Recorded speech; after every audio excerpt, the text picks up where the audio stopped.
Well, look at all this. Baby's doing the chicken right here in the center of the hot pot.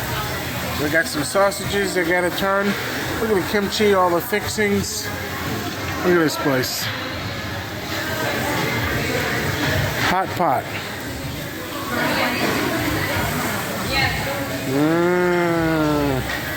Look at this going here. All right. Fixings got some. We got both barbecue here today, as well as the hot pot.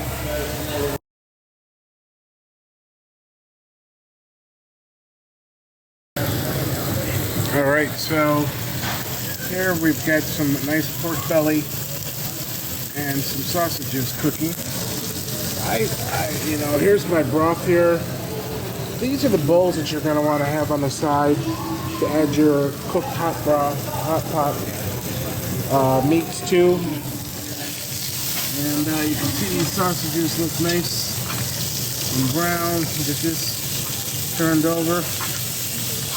I guess you could ask for another pair of tongs, but I can also sterilize these tongs right here in the hot broth. Put some scallion going in there. Yummy. A little fried rice. Quite a few extra little hints of spices from home. And we're enjoying hot pot here at Volcano Asian Barbecue. Okay, so when you come here to Volcano Asian Barbecue and Hot Pot, what you need to know is you're going to need to, if you order both barbecue and hot pot, you're going to need to put a little bit of oil onto the grill like that. Baby's going to put some meat on there. Now, the other thing you're going to want to do is grab yourself some extra plates because the meat comes already rolled for hot pot. This is our second round. We already had a bunch of barbecue and hot pot. Now we're going for the seafood. We've got some head-on shrimp. We've got some other rock shrimp here. We've got some fish here and some New Zealand mussels. We've got clams. We've got calamari.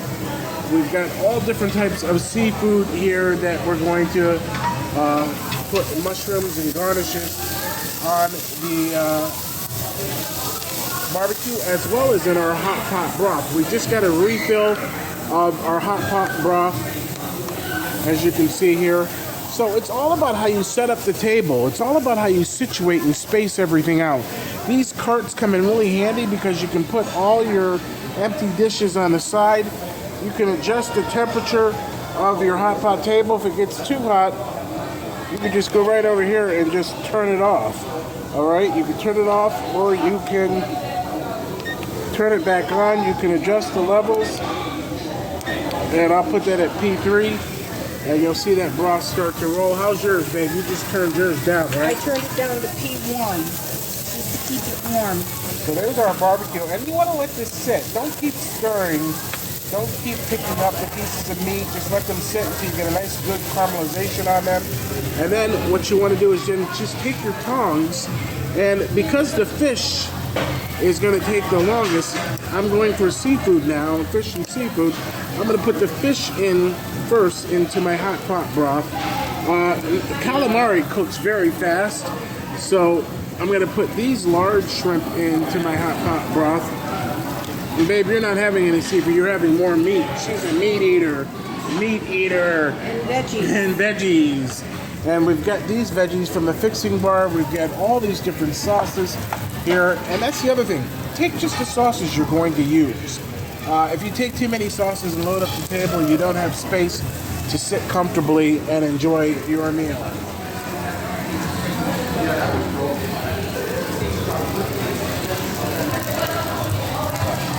Spinach. Look, that's starting to wrap it, get a nice little boil to it. We've got some spinach in there. Oh yeah, that looks great.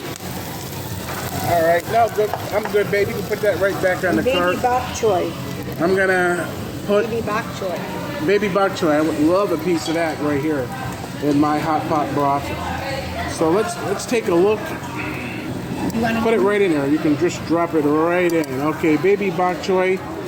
I'm going to put these tongs in to sterilize the tongs. You don't want to cross-contaminate between raw and cooked food. So by putting your tongs into the broth here, or dining out, you see when we do hot pot at our house with our hot pot hack, we use different tongs, clean tongs and dirty tongs. Here, we're going to just use what's in here. We can see the shrimp is cooked beautifully.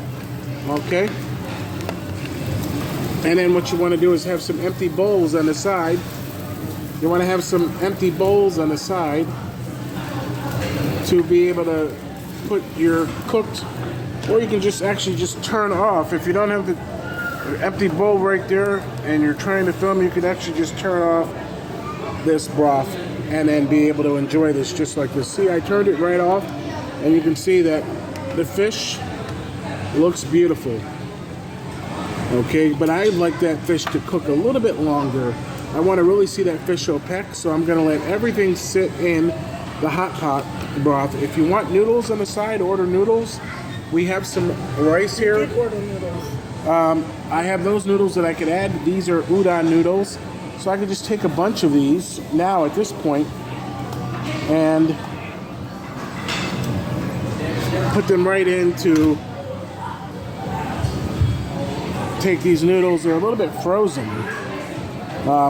These udon noodles are a little bit frozen, but I'm going to try to loosen them up and put them into the ones that I can put into my hot pot broth. And again, this is my seafood.